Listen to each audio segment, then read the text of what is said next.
Բարի երեկո, շանթի եթեր շարունակում է հորիզոնը։ Վարչապետը երրորդյա աշխատանքային այցով գտնվում էր Սուրբ Աթոռում, Սուրբ Պետրոսի հրապարակում Նիկոլ Փաշինյանը ներկա եղել arքեպիսկոպոս Իգնատիոս Մալոյանի ու ևս 6 երանելիների սրբադասման արարողությանը։ Հայաստանի ղեկավարը հանդիպում է ունեցել նաև Հռոմի Պապի հետ։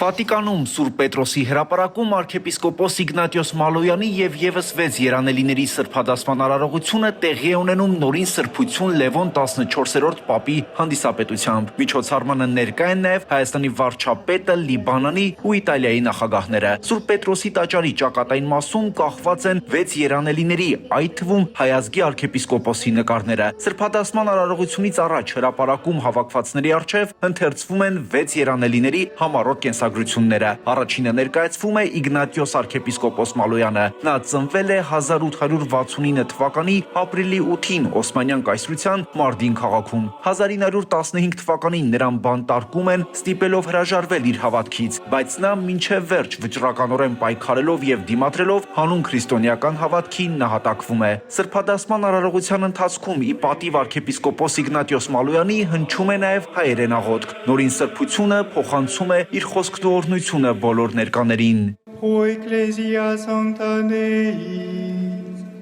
Թողան միշտ անսասան բահե հավատքի թավանանքը, յուրաքանչյուր մարդու ավետ է փրկության ավետարանը եւ բոլորը առաջնորդ է թեպի այն հույսը, որ չի հիասթափեցներ։ Հայտնի է, որ այս արարողությանը հազարավոր ուխտավորների շարքում նաև շուրջ 1500 հայեր են ներկա եղել։ Միջոցառման շրջանակում Հայաստանի վարչապետը կարճատև շփում է ունենում Իտալիայի նախագահ Սերջիո Մատարելլայի հետ։ Ավելի ուշ Նիկոլ Փաշինյանը մասնակցում է ի պատիվ arքեպիսկոպոս Իգնատիոս Մալոյանի սրբադասման տրված ճաշին, որին նաև Լիբանանի նախագահ Ժոզեֆ Աունն է ներկա։ Սուրբ Աթոռ կատարած այցի շրջանակում վարչապետ Փաշինյանը հանդիպում է նաև Հռոմի Պապ նորին սրբություն Լևոն 14-րդի հետ։ Նորին սրբությունն ընդգծում է Սուրբ Աթոռի եւ Հայաստանի միջև հաստատված սերտ հարաբերությունները, հատկապես կարևորելով Վենետիկի մխիթարյան միաբանության դերն այդ կապերի խորացման գործում։ Հանդիպման ընթացքում անդրադարձ է կատարվում այդ թվում տարածաշրջանային խնդիրներին։ Զրուցակիցները քննարկում են Հայաստանի եւ Ադրբեջանի միջև խաղաղության հաստատումը, ինչպես նաեւ անդրադարձ է կատարվում հումանիտար հարցերին։ Նորին սրբությունը շնորհավորում է այդ ուղղությամբ արձանագրված առաջընթացը եւ հույս հայտնում, որ տարածաշրջանում խաղաղության հաստատումը կդառնա համագործակցության եւ կայունության նոր փուլի սկիզբ։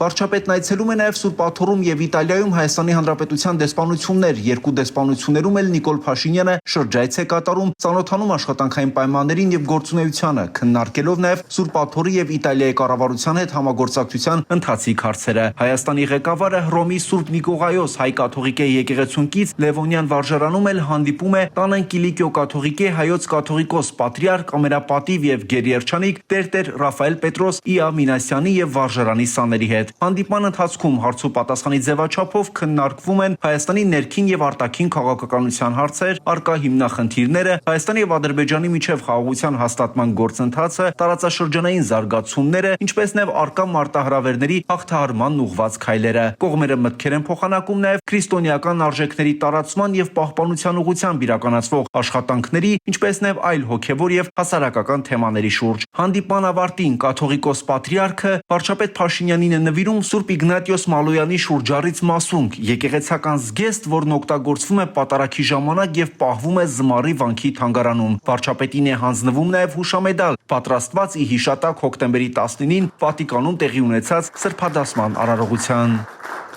Վահագն Հակոբյան, Հորիզոն։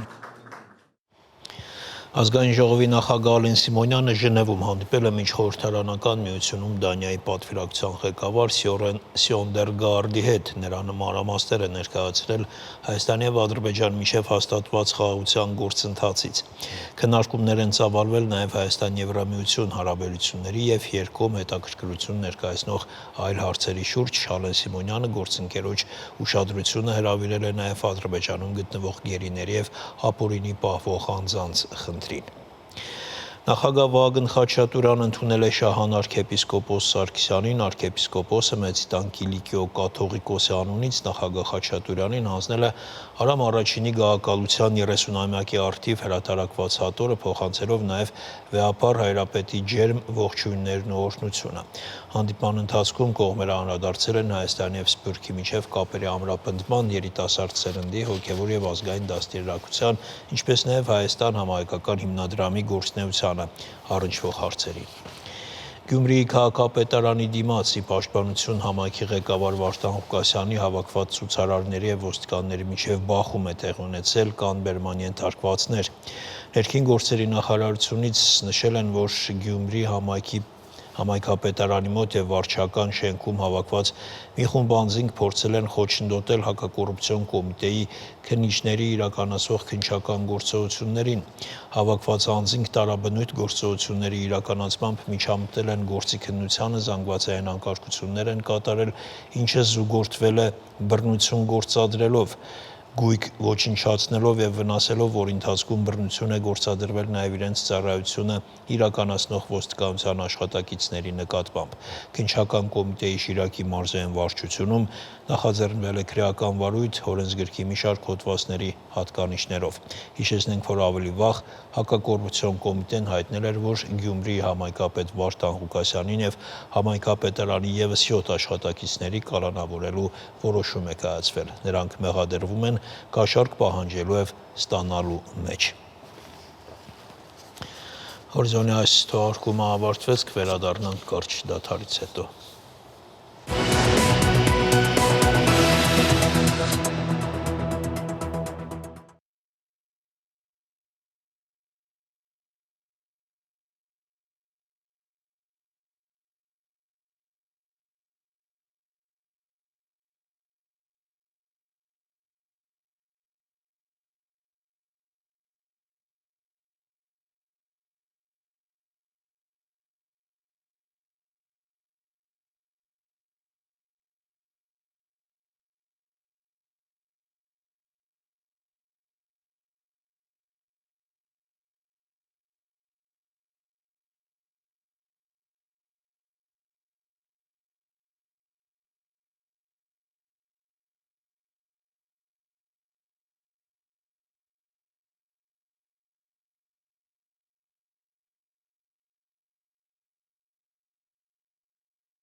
Անսպասելի արդյունք է արձանագրվել Թուրքիայի կողմից զավթված հյուսիսային Կիպրոսի ինքնահռչակ հանրապետությունում կայացած նախագահական ընտրություններում։ Անկարայի կողմից հովանավորվող ներկայիս նախագահ Էրսին Թաթարը տապալվել է զգալիորեն զիջելով ընդդիմադիր Թուֆար Էրխուրմանին, ով կողմնակից է Կիպրոսի հետ վերամիավորվելուն։ Փորձագետները կարծում են, որ գալիք իշխանափոխությունը կարող է անսպասելի զարգացումների համար ազդակ դառնալ։ Թեման շարունակենք Արտյոմ Երկանյանի հետ, Արտյոմ, նախ ինչպես առհասարակ նման բան կարող է տեղի ունենալ։ Իսկապես անսպասելի արդյունք է, ընդդիմության առաջնորդ Թուֆան Էրխումրանը 63% է հավաքում, իսկ նրա գլխավոր մրցակից գործող նախագահ Էրսին Թաթարը ընդամենը 35%։ Եվ այստեղ երկու անսպասելի բան կա։ Մեկը այն է, որ այդ երիտասարդ պետությունը, եթե կարելի է անվանել այն պետություն, իսկապես ցուցաբերում է անսպասելի քաղաքացիական հասունություն, հա։ Դժվար է պատկերացնել, որ այսպես խամաճիկային ռեժիմ հանդիսացող պետությունում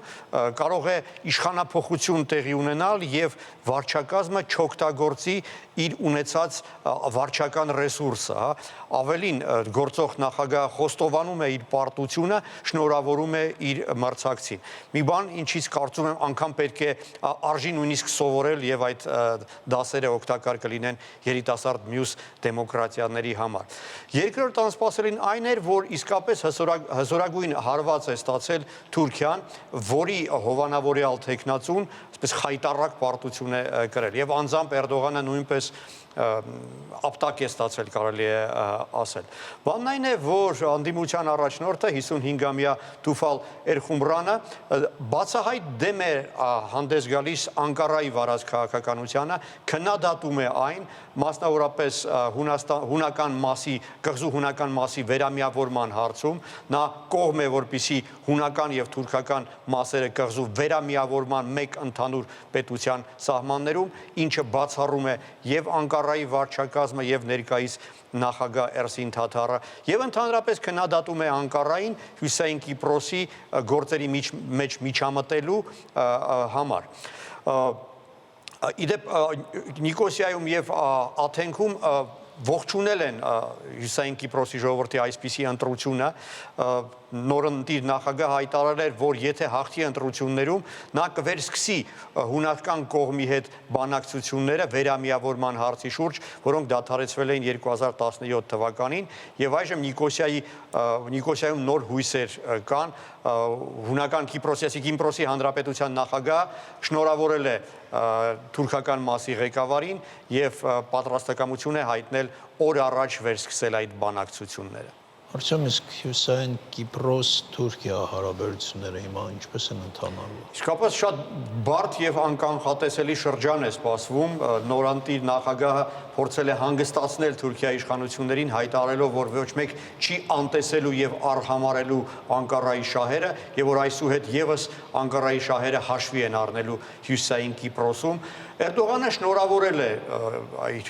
այդ գործչին, այսինքն ճանաչել է նրա ընտրված լինելու փաստը, բայց ինչն է հետաքրքիր, շատ ավելի կարևոր հայտարարությամբ է հանդես եկել Էրդողանի կոալիցիոն դաշնակիցը, ազգայնական շարժման կուսակցության առաջնորդ Դևլետ Բախչելին։ Սովորաբար հենց նա է արտասանում այն անհրաժեշտ մեսիջները, որը բաց տեքստով չի կարողանում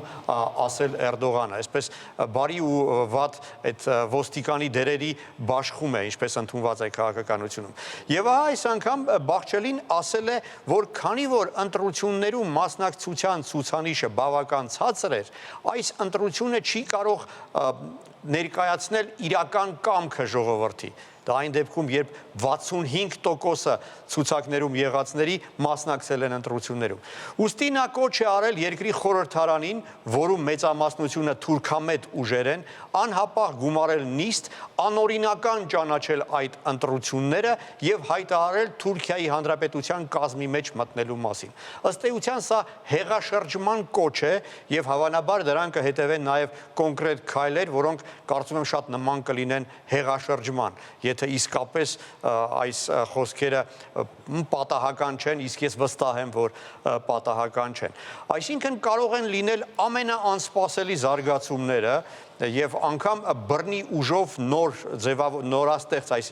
նոր իշխանությունը տապալելու փորձեր Անկարայի կողմից։ Մենք պետք է հաշվի առնենք, որ Հյուսիսային Կիպրոսում թուրքական զինուժը ունի մի քանի տասնյակ զինվորի ներկայություն եւ կարող ենք պատկերացնել, որ ցանկության դեպքում ամեն ինչ կկարողանան անել Թուրքիայի իշխանությունները։ Եվ ամեն դեպքում արդյոք հետաքրքիր է ընտրությունների այս արդյունքը ինչով էր պայմանավորված։ Իսկապես, ինչպես նկատեցիք, շատ մեծ է ձայների տարբերությունը, դա վկայում է այն մասին, որ թուրքական Կիպրոսի ժողովուրդը պարզապես մերժում է Անկարային, վաղուց արդեն հոգնել են Թուրքիայի դեստրուկտիվ դերից, որը շարունակվում է հայտնի իրադարձություններից հետո, իդեպ առաջին անգամ չէ, երբ թուրքական կիպրացիները դրսևորում են իրենց դժգոհությունը Թուրքիայի իշխանություններից։ Ահա այդպես, օրինակ 2011 թվականին մոտ 80,000 կիպրացի թուրքեր դուրս էին եկել հրապարակներ բողոքելու Անկարայի վարած քաղաքականության դեմ։ Նշեմ, որ 80,000-ը դա Հյուսիսային Կիպրոսի բնակչության 1/4-ն է։ Դա նույնն էր, ինչ եթե Հայաստանում 750,000 մարդ բողոքի ցույցի դուրս գար։ Այդ ցույցի մասնակիցները ոչ միայն քննադատում էին Անկարայի վարած քաղաքականությունը, այլ նաև պես բաց տեքստով հայտարարում էին, որ իրենք ուզում են հույների հետ, իրենց եղբայր հույների հետ մի պետության սահմաններում ապրել, մի բան, ինչին խանգարում է Թուրքիան եւ Թուրքիայի խամաճիկները։ Այսինքն այս ամենը վկայում է այն մասին, որ Թուրքիայի այսպես ազդեցությունը Հյուսիսային Կիպրոսում շարունակում է նվազել եւ իսկապես դա հաշվի առնելով Անկարան կարող է դիմել շատ անսպասելի կտրուկ անգամ ուժային միջոցների։ Շնորհակալություն արդյոք։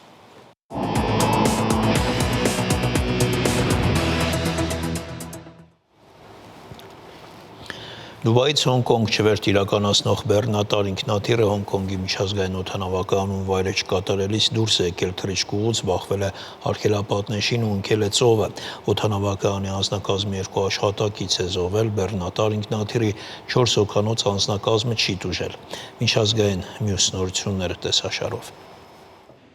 Ռուսաստանի նախագահ Վլադիմիր Պուտինն ԱՄՆ նախագահ Դոնալդ Թրամփի հետ ունեցած հեռախոսազրույցի ժամանակ որպես պատերազմը դադարեցնելու պայման պահանջել է, որ Կիևը լիովին հրաժարվի Դոնեցկի մարզի վերահսկողությունից, հայտնում է Դոյչե Վելեն։ Ըստ լրատվամիջոցի աղբյուրների նույն զրույցի ընթացքում Պուտինը նաև հայտարարել է, որ պատրաստ է զիջել ռուսական զորքերի վերահսկողության տակ գտնվող Զապորոժիեի եւ Խերսոնի մարզերի հատվածները։ Ռուսաստանի նախագահի Անկորիջի գագաթնաժողովում արված հայտարարությունների համեմատ այս հարցում որոշակի առաջընթաց է գրանցվել։ Եզրահանգել են Դոյչե Վելեում, միաժամանակ տեղեկացնելով նաև, որ Թրամփի հատուկ դեսպանոր Սթիվ Ուիտկոֆը ուրբաթ օրվա հանդիպման ժամանակ ճնշում է գործադրել ուկրաինական պատվիրակության վրա Դոնեցկի մարզը Ռուսաստանին զիջելու համար, նշելով, որ այդ մարզում հիմնականում ռուսախոսներ են բնակվում։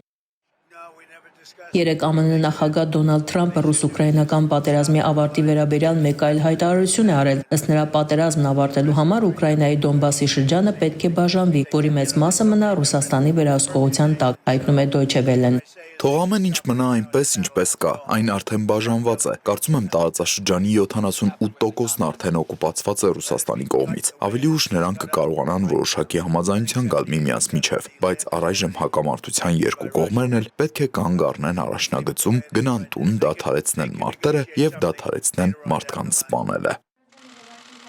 Ռուսական տելեգրամյան ալիքները հղում անելով Կրեմլի աղբյուրին հայտնում են, որ հոկտեմբերի 30-ին կամ 31-ին ըստ նախնական տվյալների Հունգարիայի մայրաքաղաքում նախատեսված է Ռուսաստանի եւ ԱՄՆ առաջնորդների հանդիպումը։ Իդեպ Դոյչե Վելեն հայտնում է, որ ԱՄՆ պատվիրակությունը կգլխավորի պետքարտուղար Մարկո Ռյուբիոն, ԱՄՆ նախագահի դեսպան Սթիվ Ուիտկոֆի փոխարեն, քայլ, որը ըստ լրատվամիջոցի ողջունվել է թե ուկրաինացի, թե եվրոպացի պաշտոնյաների կողմից։ Միացյալ Նահանգները պլանավորում է Բուդապեշտում կայանալի գագաթնաժողովից առաջ Ռուսաստանի հետ ավելի շատ նախնական հանդիպումներ անցկացնել, քան օգոստոսի կեսերին Ալյասկայում։ Լրագրողների կարծիքով Թրամփի որոշումը Պուտինի հետ եւս մեկ գագաթնաժողով կազմակերպելու վերաբերյալ ռիսկային է, քանի որ Սպիտակ տան եւ Կրեմլի միջև նախորդ հանդիպումն ավարտվել է առանց մեծ հաջողությամբ եւ լայնորեն ընկալվել է որպես Մոսկվայի հաղթանակ։ Մինչ բանակցությունները տեղի կունենան, Ռուսաստանի պաշտպանության նախարարությունը երեկ հայտարարեց, որ կենտրոնական խմբավորման ստորաբաժանումները գրավել են Դոնեցկի մարզի Տշունիշինո գյուղը, իսկ արևելյան խմբավորման զորքերը Զապորոժիեի մարզի Պոլտավկան։ Ուկրաինական կողմից այս մասին դեռ մանրամասներ չկան։ Գազայում հրադադարի խախտումները շարունակվում են։ Իսրայելը երեկ մի շարք հարվածներ է հասցրել Գազային եւ հայտարարել է, որ դադարեցնում է օգնությունը անկլավին՝ ի պատասխան իր ուժերի վրա հարձակումների, որոնց հետևանքով զոհվել է 2 զինվոր։ Գազայի բնակիչները եւ տեղական առողջապահական մարմինները հայտնել են, որ անկլավի վրա Իսրայելի կողմից իրականացված օդային հարվածների եւ տանկային կրակի հետևանքով զոհվել է առնվազն 18 մարդ, այդ թվում 1 կին։ Ավելի քան 100,000 մարդ երթով անցել են Նյու Յորքի փողոցներով բողոքելով նախագահ Դոնալդ Թրամփի դեմ։ Բողոքի ցույցերը տեղի են ունեցել նաև երկրի այլ խոշոր քաղաքներում, այդ թվում Վաշինգտոնում, Չիկագոյում, Մայամիում եւ Լոս Անջելեսում։ Ոչ թագավորներին բողոքի ակցիաների կազմակերպիչները հայտարարել են, որ իրենց հիմնական սկզբունքն է բռնության չկիրառումը, կոչանելով բոլոր մասնակիցներին խուսափել հնարավոր բախումներից։ Ցույցերից առաջ Թրամփի կողմնակիցները մեղադրել են ցուցարարներին ծայրահեղ ցախակողմյան անտիֆա շարժման հետ կապեր ունենալու մեջ եւ դատապարտել են միջոցառումը, այն անվանելով Ամերիկայի դեմ ատելության հանրահավաք։ Ինքը Թրամփը պնդում է, որ իր գործողությունները անհրաժեշտ են ճգնաժամի մեջ գտնվող երկիրը վերականգնելու համար։ Նա մերժում է իրեն բռնապետ համարելու մեղադրանքները, դրանք անվանելով հիստերիա։ Սակայն նրա հակառակորդները պնդում են, որ Սպիտակ տան որոշ գործողություններ հակասահմանադրական են եւ սպառնալիք են ներկայացնում ամերիկյան ժողովրդավարության համար։ Զանգվածային բողոքի ցույցին մասնակցել են մոտ 7 միլիոն ամերիկացիներ, որը ԱՄՆ պատմության մեջ ամենամեծ մեկօրյա ցույցերից մեկն է։ Դա 2 միլիոնով ավելի է հունիսին հավաքված ցուցարարների թվից։ Դոնալդ Թրամփը այդ երեկոյան հրապարակել է արհեստական բանականության կողմից ստեղծված մի քանի տեսանյութեր։ Մի տեսանյութում արհեստական բանականության կողմից ստեղծված Թրամփը կրում է թագ եւ թիկնոց եւ պարծենում է սուրով մի քանի հայտնի դեմոկրատների մոտ, որոնք խոնարհվում են նրա առջև։ Մեկ այլ տեսանյութում նա պատկերված է ինքնաթիռով թռչելիս, թագը կրելով նա թռչում է ցուցարարների բազմության վրայով եւ շագանակագույն հեղուկ լցնում նրանց վրա։ Բողոքի ցույցերը Թրամփի դեմ երրորդ զանգվածային մոբիլիզացիան էին նրա Սպիտակ տուն վերադառնալուց ի վեր։ ԱՄՆ փոխնախագահի ավտոշարասյունը կրակի տակ է հայտնվել, գրում է The New York Times-ը։ ԱՄՆ փոխնախագահ J.D. Vance-ի անվտանգության ծառայության աշխատակիցների մի մասը վիրավորվել է 155 մմ-անոց հրետանային արկի բեկորներից, որը վաղաժամ պայթել է Կալիֆոռնիայում ծովային հետևակի կորպուսի 250-ամյակին նվիրված ցուցադրության ժամանակ։ Երեկ առավոտյան անհայտ անձինք թալանել են Փարիզի Լուվր թանգարանը։ Դրանցից 7 րոպե է պահանջվել Նապոլեոն Բոնապարտին պատկանող զարդերը եւ այլ արժեքավոր իրեր գողանալու համար։ Սա թանգարանի ամենահանդուգն կողոպուտն էր 1911 թվականից ի վեր, երբ գողացվել էր Լեոնարդո դա Վինչիի գլուխգործոցը Մոնա Լիզան։ Ավելի ուշ Ֆրանսիայի մշակույթի նախարարը TF1-ին ասել է, որ գողացված իրերից մեկը հայտնաբերվել է թանգարանի մոտակայքում։ Ֆրանսիական մի քանի լրատվամիջոցներ հաղորդում են, որ դա 19-րդ դարի թագ է, որը պատկանել է Ֆրանսիան կառավարող Նապոլեոն III-ի կնոջը Կայսրուհի Եվգենիային եւ գտնվել է կոտրված։ Լուվրի կայքի համաձայն թագը զարդարված է ոսկե արծիվներով, պատված է 1354 ադամանդներով եւ 56 զմրուխտներով։ Ֆրանսիայի մշակույթի նախարարն ասել է, որ գողերը գործել են պրոֆեսիոնալ կերպով։ Գողացված իրերի ճշգրիտ թիվը պաշտոնապես չի հայտարարվել։ Ֆրանսիայի ներքին գործերի նախարարությունը ավելի ուշ պարզաբանել է, որ տեղական ժամանակով մոտավորապես ժամը 9:30-ին մի քանի մարդ Ապոլոն պատկերասրահ է մտել պատուհանից, որը կոտրել են։ Ալա Ղալաչյան, Հորիզոն։ Երևանյան մշակութային ու սոցիալական կյանքում կարևոր տեղ զբաղեցնող առևտրային կենտրոնը այսօր տոնում է գործունեության 13-ամյակը։ Մանրամասները տեսանյութում։ Դալմա Գարդեմոլը այսօր նշում է իր 13-ամյակը, ամրագրելով Հայաստանում ժամանակակից շոփինգ մշակույթի 13 տարին։ Տարիների ընթացքում Դալման դարձել է քաղաքի ամենասիրված հանգրվաններից մեկը, համադրելով գնումները, մշակույթը եւ ընտանեկան ժամանցը մեկ վայրում։ Մենք մեր ծննդի կապակցությամբ լայնածավալ մեծ խաղարկություն ենք սկսել, խաղարկում ենք էլեկտրական պրեմիում դասի մեքենա, ինչպես նաև բազմաթիվ այլ նվերներ։ Տարիների ընթացքում բացի տարբեր խաղարկություններից մենք նաև շատ տարբեր միջոցառումներ ենք անցկացրել, սկսած ռոք ու փոփ համերգներից մինչև բալետի ներկայացումներ, նաև մեծ տեղ են ունեցել մեր մոտ սոցիալական կորպորատիվ պատասխանատվության տարբեր արշավները, որովհետև Դալման իր վրա է վերցել նաև այդ պատասխանատվությունը։ Դալման հետևողականորեն բարձրացնում է գերազանցության նշաձողը, ներկայացնելով նորարարական նախագծեր եւ ժամանակակից ծառայություններ։ Ի շարունակական զարգացման շնորհիվ Դալման այսօր ոչ միայն առաջատար առևտրային կենտրոն է, այլև համայնքային կյանքի եւ նոր գաղափարների տարածման կարևոր հարթակ։ Դալմայի հիմնադիրը Սամվել Կարապետյան։ Սամվել Կարապետյանը այս պահին գտնվում է անազատության մեջ իր քաղաքական հայացքների համար, բայց իր թիմը աջակցելով նրան մենք հիմա փորձում ենք արդեն մեր, այսինքն սերունդ է փոխվել եւ մենք արդեն մեր տեսլականով ու մեր ձևով փորձում ենք զարգացնել Դալման։ Անկախ հանգամանքներից Դալման շարունակում է իր ստեղծած հարթ ճանապարհով ընդունել բազմահազար հաճախորդների, աշխատել հստակ ռազմավարությամբ։ Նպատակն է հասարակության համաստեղծել միջավայր, որտեղ հաճելին ու հանգիստը համատեղվում են։ Դալմայի ծննդով Հայաստանում շոփինգի մշակույթը փոխվել է ու հիմա կարող ենք վստահաբար ասել, որ շոփինգը Հայաստանում 13 տարեկան է։ Մարդը պետք է Դալմայում իր շոփինգի ամբողջ process-ը շատ ավելի հարմարավետ, շատ ավելի հեշտ անցկացնի եւ իր համար ամբողջ այդ process-ի ամեն մի քայլը լինի հաճելի, լինի հեշտացված, լինի թվայնացված, ինչու ոչ, եւ փորձում ենք այդ ամեն ինչը մատուցել մեր ջանքերով եւ մեր աշխատանքով։ 13 տարի Դալման իր այցելուների կողքին է եւ շարունակելու է զարգանալ նրանց հետ, նրանց համար։ Լուիզա Սարգսյան, Դեմո Խաչատրյան, Հորիզոն։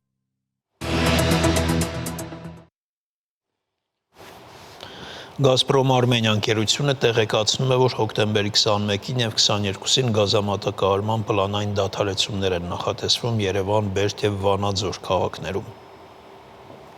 Գազպրոմ Արմենիա փակbaşնետիրական ընկերությունը տեղեկացնում է, որ ձմռան նախապատրաստական պլանային աշխատանքներ իրականացնելու նպատակով հոկտեմբերի 21-ին ժամը 10-ից մինչև 18-ը կդադարեցվի Երևան քաղաքի կենտրոն վարչական շրջանի Սպենդիարյան, Զորյան, Մոսկովյան փողոցներով պարփակված թաղամասի գազասպառողների հարակից տարբեր նշանակության հանրային կազմակերպությունների գազամատակարարումը։ Ժամը 10-ից մինչև 17:30-ը Տավուշի մարզի Բերդ քաղաքի գազասպառողների գազամատակարարումը։ Գազատարների վերատեղադրման աշխատանքներ իրականացնելու նպատակով հոկտեմբերի 22-ին ժամը 10-ից մինչև 20-ը կդադարեցվի Լոռու մարզի Վանաձոր քաղաքի Գրիգոր Լուսավորչի, Բանյո, Տիգրան Մեծի եւ Շիրակացու փողոցներով պարփակված թաղամասի գազասպառողների գազամատակարարումը։ Ընկերությունը հայցում է գազասպառողների ներողամտությունը, խնդրում է պահպանել անվտանգության պահանջները։ Գազամատակարարման դադարեցումների մասին տեղեկատվություն ստանալու համար բաժանորդագրվեք Գազպրոմ Արմենիա փակbaşնետիրական ընկերության Telegram-ի ալիքին։ Այսքանը կհանդիպենք ժամը 22-ին։